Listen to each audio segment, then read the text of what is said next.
Howdy howdy boys and girls, and welcome to a game called Legends of IdleOn. Now, this game is an idle RPG. Obviously there's a bunch out there. If it was anything normal and boring, I wouldn't be showing it. I'm literally only showing this, even though this is a very weird game to cover on this channel, is because I highly recommend playing this game. Now, I know it's a lot of people are immediately going to be turned off this video. Please don't. This is actually going to be different than most. In IdleOn, there isn't much of an objective. I would be quite honest, it's mostly just trying to get as strong as you can, trying to get to the final boss, trying to win. There isn't much story in it. I like story-based games, that's why I'm saying I don't usually play these on my channel. But this game can be played both on PC and on mobile, and they can interconnect. So I can play this account on my mobile device. Any of them. They have them recently on iOS and Apple devices. And basically work either away from home or at home. Of course, I'm at home right now. It helps me record easier. But yes, where this game has many branches from the standard RPG idle game, it also, of course, has many of similar aspects to it. So currently, I have a level 44 here character called the Dwarf King. I can let you take one guess why I named him that. But anyway. So currently he is a warrior. He started out as a beginner, but beginners have no special redeeming qualities. So at level 10, I went over to a guy named Prometheus, and I upgraded to a warrior. That, of course, gave me a lot more stat points and stuff so that I could freely distribute as I like. So, obviously, the Dwarf King here is a very physical character, and it is good at mining and fishing. Now, when I say that, y'all might think that there are certain aspects to that where it requires skill. It doesn't. None of this game requires skill. It requires the ability to think. So, if I go over to the left here, we have the mines. Here we have copper veins. And these copper veins can be mined, of course. Now, as I hit these copper veins, I collect copper. And I also collect experience. If you can see here, the game even tells you this information, which is amazing. If I go AFK right now, I would get 818 experience an hour, 390 copper ore, and I have 1,066 mining efficiency. Now, you can have lower than this 300, but that 300 is the base required to get a copper ore for every swing. So a lot of this is just numbers crunching. If you like numbers, if you like thinking while playing your games, and if you aren't exactly good at video games, this is a great game for you. There's none of this that takes any bit of skill. I'm going to be completely honest here. But being a idle RPG, the main aspect is trying to collect drops, being it from monsters or the ore we just went to. So this would be the first area you see. This, being the green spores, are the weakest, easiest to kill enemies in existence. You will walk in as a beginner and you will wipe out half of this map for fun. Like, that'll be your first quest. Now, the thing about IdleOn is, in some cases, these monsters are still necessary to fight. Now, I know that sounds boring, but whereas these monsters are sometimes necessary to fight for equipment, you can see how fast I'm killing them. So it's not too bad. And if I really didn't want to fight this many, or if I had things to do, I could turn this game off, come back in an hour, and these AFK bonuses will still be in effect. Now, if I was AFK, I would only get 36% of what I would normally get, but that's still a lot, considering these numbers you see above. So, obviously, I have my Dwarf King here as a warrior. The reason I started recording now is because there's actually 2 job advancements you can make by World 2 for every character. All of my other characters, which I have 6 characters in total, are already at their second job. So Ginja is a barbarian, Fire Viking is a shaman, Ty is a bowman, Dwarf King, of course, is still the warrior, Misconception is a wizard, and Gemma over here is a hunter. Now, the reason it's important to have as many characters as possible with as much diversity as possible is because, as you saw with my Dwarf King here, just a standard warrior. He doesn't even have a second job advancement yet. Had over 1,600, I think it was, mining efficiency. So he is absolutely overkill for, say, this copper ore. You know, every single strike I'm getting copper. And I'm usually getting more than 1 copper because I have it such high. I have to get 4,000 to guarantee 2 for each, but you know, that's a long way away. But if I were to leave him here with an AFK rate of 390 and 818 for my ores and experience, then I were to switch to, say, Misconception over here. This is my wizard. She's been off fighting crab cakes. Oh, yeah, she leveled up. I don't care. So if I were to go to World 1 and teleport to the mines, where she has barely ever been in the mines, to the point her mining is only level 3, her AFK for mining is only at 113. She's over 10% of what my miner can do. So it is very important that you specialize each and every one of your characters. Yes, that is why it is very important to have as many and as much of a diverse group as possible. Now, that's the physical path. There's also a wisdom path and an agility path, being these 3 talents right here. Now, you can see the little cheat sheet here in the middle. Strength is boost damage for warriors and accuracy for archers. Agility boosts damage for archers, accuracy for mages. Wisdom boosts damage for mages, accuracy for warriors. So, currently being a wizard, obviously she's a mage. So her 2 main stats she's going to need is wisdom and agility. Wisdom so she can do damage, and agility so she can hit as much things as possible. I like to have a 2-to-1 ratio of those. 2 for damage, 1 for accuracy for any of my characters. Just because you don't need as much accuracy as you think. Because your equipment will, of course, usually make up the difference. So you want to kind of maximize damage so you can get as many kills per hour and get your AFK rate up, so and so. Yeah, so but because of that, her strength is abysmal. Literally level 0 right here. Like, there's nothing good about her strength. Of course, again, her items are brought her up to that 116 you saw in the mining. But where wizards really shine with their wisdom stat, if you read in the middle, is chopping trees. So you bring her over to this standard oak up here, and she's at 1,310. Almost as high. I will admit, I do put more into the mining than I do chopping, but I mean, there's more trees than there are mines, so you're always running around in circles trying to collect wood, so it's very annoying. Yeah, being a wizard compared to being a mage is a lot stronger, a lot better, and gives her a second specialization besides chopping wood, and that is down here, it's worship, which sounds very weird, but I haven't even unlocked it yet, so I don't know what the hell it's for. Worship is a World 3 talent you need, so I haven't unlocked World 3. We'll see about that. So these first 3 I have all talents that are based on World 2, and then these second 3 are going to be all off of World 3. So that way my first 3 will be off, like, say, 2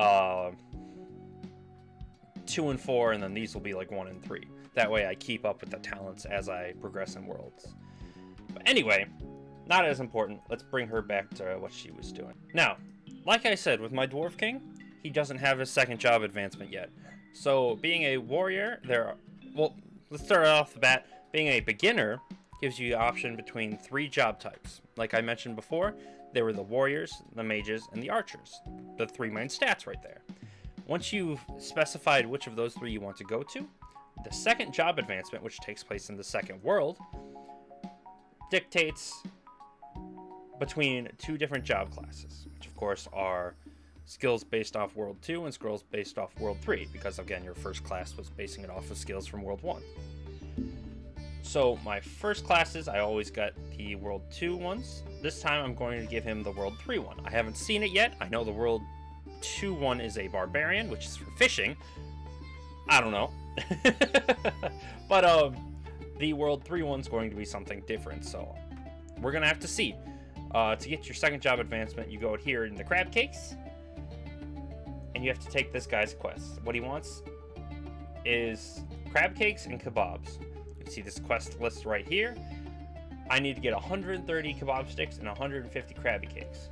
Now that means I'd have to kill way over 150 of these guys to get that many, because they aren't guaranteed to drop one. If I just beat up on this guy for a second.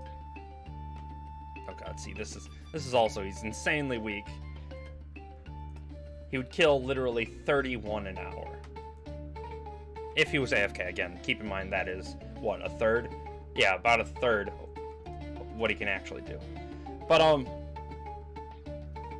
not every single time you kill one of these, they drop a point. So he's in a very big disadvantage, you can see here. So if I don't want to do that, I still have my quest helper up here, so I can see exactly how much I want of that quest. I can head back to town, go in my storage chest, and get those items. Now, of course, I didn't farm those items with this character. That would take way too long. I don't want to get 130 kebabs, which is like a 1 in 3 chance of dropping, and 150 crab cakes, which is a 1 in 2 chance about, when I can just make someone else do it. Because in this game, you can use characters to progress your lower characters. So for example, I currently have 5,271 cakes, which I can't exactly remember off the top of my head how many I needed, 150. So that's enough. And then I think I have even more. I have no organizational skills, so bear with me. Or 5, I think that's enough. I can't remember which one was 150, so we're just gonna do that. Yeah, okay, so now you can see up here in the quest helper at the top right, it's all green. So I have enough for those quests. Now we gotta run on back, hold on. There we go. Now that we're back and getting our butt kicked by the crabs, we'll go up here and talk to this guy. Oh, hey, what's up? I was just on my break with my eyes closed. Alert, as ever. Say, that's a lot of food you got there. You having a party or something? Count me out. Cake and kebab are a terrible combo food.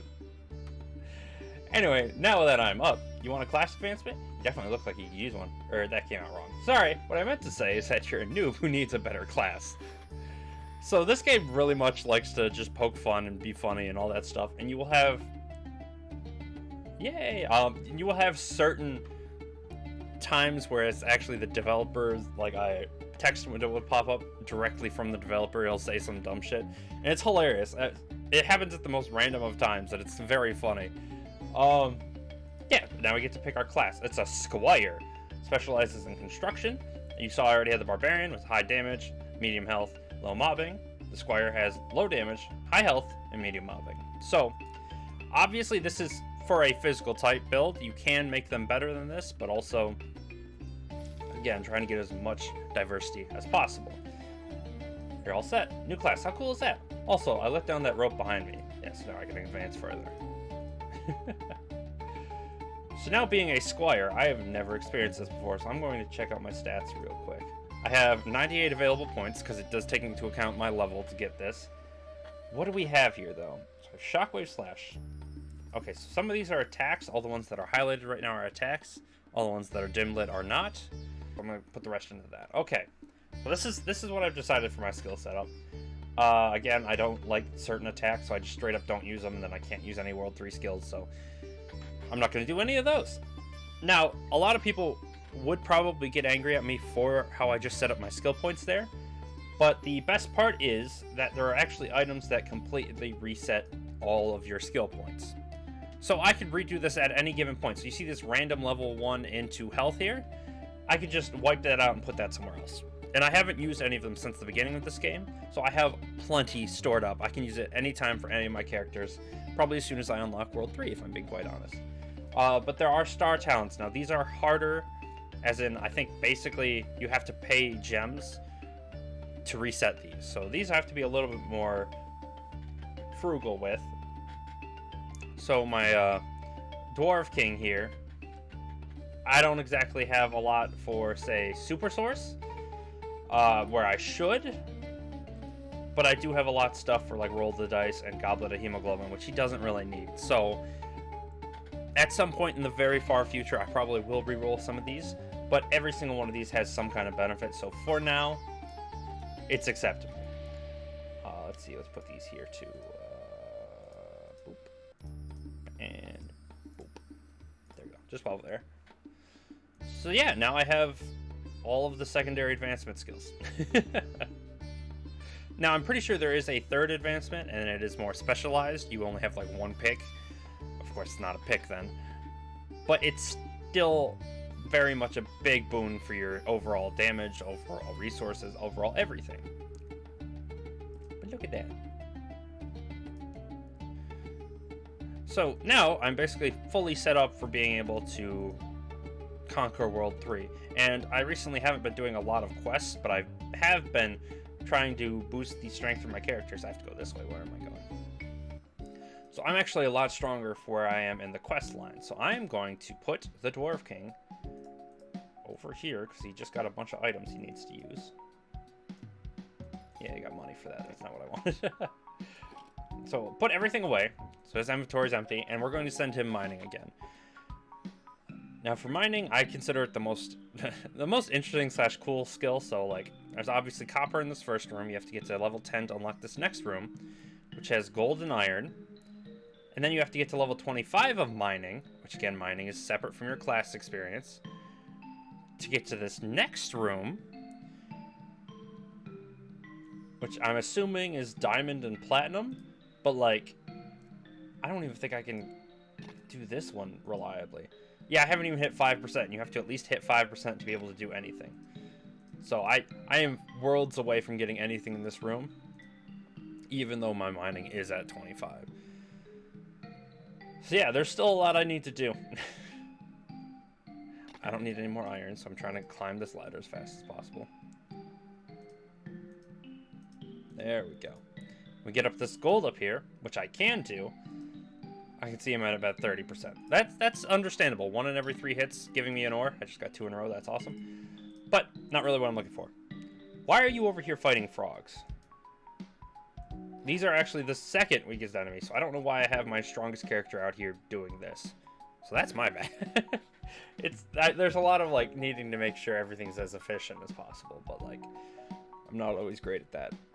So what I'm gonna do is I'm gonna try and push forward the quest lines at least a little bit. I haven't actually ever fought these things, so how well can I fight them?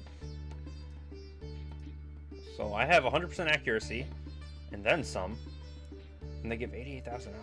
I could just blow past this area right now. Okay, I knew I was gonna be strong for where I was in the quest line, but no, these guys are weak. Hold on.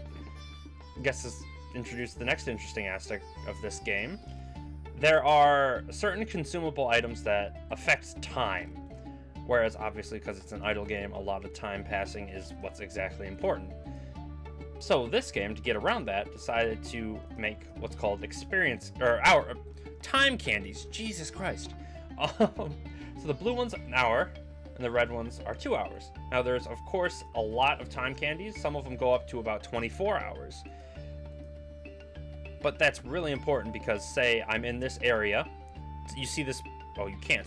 There's a portal up here to the top left that shows you how many monsters you have to kill to unlock the next area. I have to kill 1,200 of these things to get to the next area. So, of course, I can just go on a rampage, start killing these as fast as possible. Oh, they get... Coco what? Coconut natto? How many O's are in this item stand? Yep, you're right. There's 6. Good job. You can count. Anyway, so I've literally killed 6 of them. So if I were to use this time candy, that would be 377 kills immediately, meaning I only have 815 left to do. So it's very helpful, but that's why I was saying I think I could just end this now if I keep using time candies. See, now it's just using that 2-hour one's got it down to 58. So obviously time candy is very useful. I'm gonna just use the last one so you guys don't have to wait. And now we can go to the next area. Now I haven't been to this area before. But I can already hit everything and it's just about as much experience as the last area. Who are you though? So this NPC gives quests, as you can see by the little exclamation points. Quests are important, not because of experience. Quests do not give you nearly enough experience in this game. Except for the first couple. Do them, you'll get you right to level 10, no problem. But past that, the best reason you want to do quests is to get specific items. So, you weren't expecting me to converse with a commoner such as yourself, were you? Bah, what a quaint notion. Run along now and take your poorness with you. Ta-ta! That's rude! Do I need my money on me? I have 7 gold on me. That's actually a lot.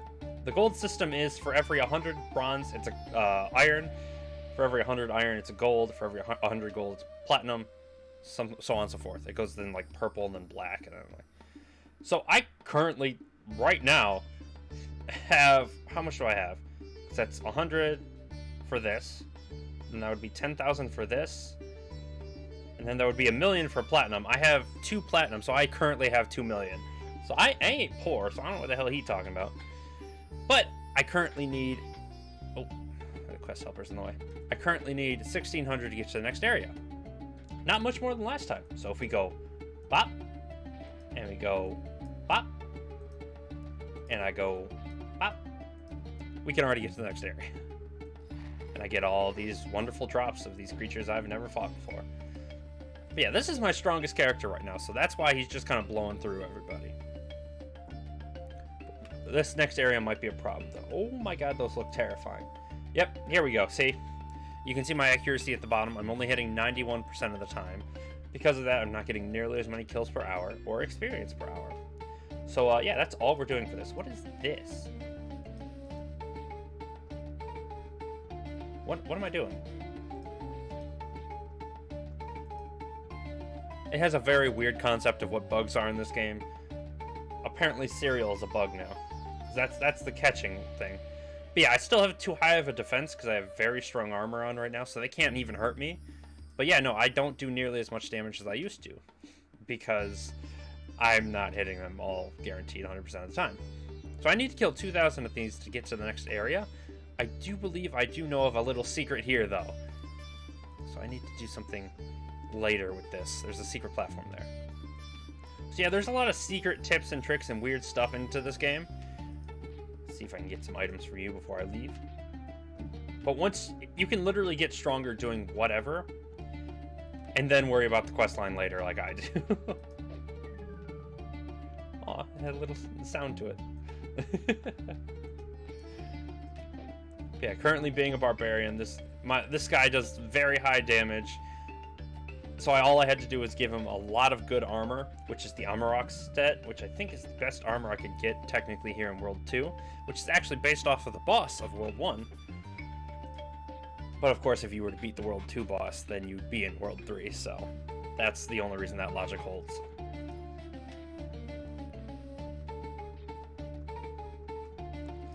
Yeah, no, so there are a lot of enemies to explore, and usually they're based off some kind of pun. But I don't even know what the hell this thing is, because I haven't gotten a card for it yet. So this is kind of terrifying. It's like a kangaroo with spikes. It's gonna be something stupid, like a spikaroo or something. I'm hoping I get a card just from like killing a couple. I have a candy still. I can use one of those. 263 kills. Oh, does it tell me what the claw is? Pincer arm. Pincerman. Okay. Before you cut his arm off. Okay. Lava Flame himself really likes his colorful dialogue, so it's very interesting to go through each item and like see what they exactly say. I'm gonna show this guy up. I'm gonna bring some platinum coins, see if he still won't talk to me. I'm gonna bring all I have. So yeah, so 2.2 million right there, just because. Unless my math is completely off there, it might be only 200,000, but still, that's a lot of money. Can I just throw money at you? Is that how I deal with you?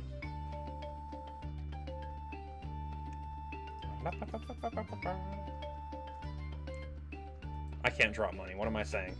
I even knew that. I'm like, wait, what? So I don't know why this guy's being a douche. I only have a limited amount of teleports, so I'm using them a little sporadically here. But, you know, it's for the content. Put all my money away. So yeah, that's everything to do with, like, the idle mob aspect of this game. Now, for the first world here, you can check your skills from the items menu, going up to skills at the top left. These are all the skills in the game. There are 3 skills for each world. Of course, I have 2 worlds, so I have 6 skills in total. God, math. Then, of course, there's 12 altogether. Currently, the 3 in the first world are mining, smithing, and chopping. Smithing is probably the easiest one, because if you go down here to the little anvil, that's your smithing table, basically,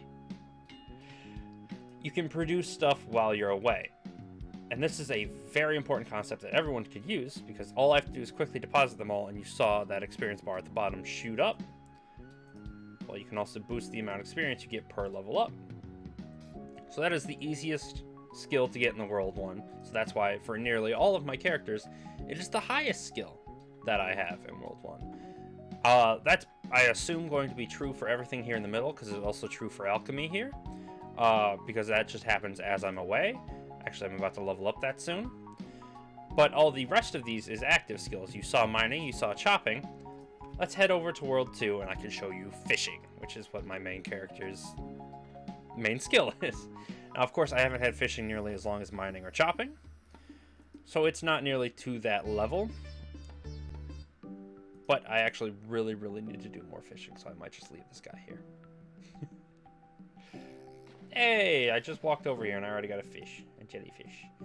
But yeah, so I only have 852 fishing efficiency, but that is guarantees going to pull me up a fish every time his reel comes in. Now, fishing is also a lot slower than mining, whereas I only catch like at 80 an hour, even though every time I pull my reel up, I get one. I can turn on auto, so he will use attacks, and then one of his attacks, not really an attack, it's a skill, is actually a 30% chance just to pull up a fish right now. So of course that has a cooldown. But as you can see, he's not naturally pulling up many fish, but if every 15 seconds I have like a 30% chance to pull up a fish, that's a great boost to the amount of fish I can pull up. So he's very good at fishing. Now, the Fire Viking, which is technically a Shaman, that is a mage class, so he is best wisdom. And whereas best to have strength for fishing, this is where they kind of throw it for a loop, because where strength is good for both mining and fishing, so that's that top row right off the bat, so my barbarian's good at both of those. The Shaman, which is for the mage class, is actually good at alchemy. Now, if you notice from earlier, I said mages were good at chopping. So why is chopping at the bottom here and alchemy in the middle here? Well, that's Lava Flame's attempt at kind of spreading out the passive tasks, if you will. Because both smithing and alchemy are passive, you don't want that to just be your archer's task. Because then what will your archer be doing? He'll just be all out fighting all the time, and he'll get ridiculously strong. So it's trying to kind of balance out the experience you get between your class experience and your skill experience. So I'm assuming the Squire's construction is going to be a World 3 passive task there in the middle. That's what I'm thinking. I don't know. I have no reason to know, because the Huntsman also has trapping for his passive, which seems like it would be something that, or trapping for his skill, which seems like something that would be passive. So I don't know yet. That's mostly just a speculation on my part. Look how many fish I got.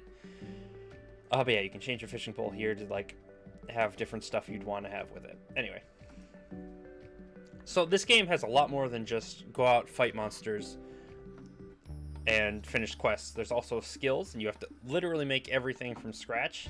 You can see all my items here on the left. Only the weapon and the headpiece really affect the look of the character. But I have Emerald helmets, body plate, hinds, paws. Those are all based off the first world boss, so I had to kill the first world boss like 100 times to get them. The royal bayonet, that's the weapon. The tarantulite, kind of disgusting. And then the pugilist demise rings. There are more equipment if you look at the bottom. You can go arrow to the right, and they've got keychains, you've got trophies, wings, rings. I don't know what those rings are for. I don't even know what these last two are. And then this bottom or top left one actually is the overall look for your helmet, so you can have it look a certain way, but actually have the stats of your real helmet over here.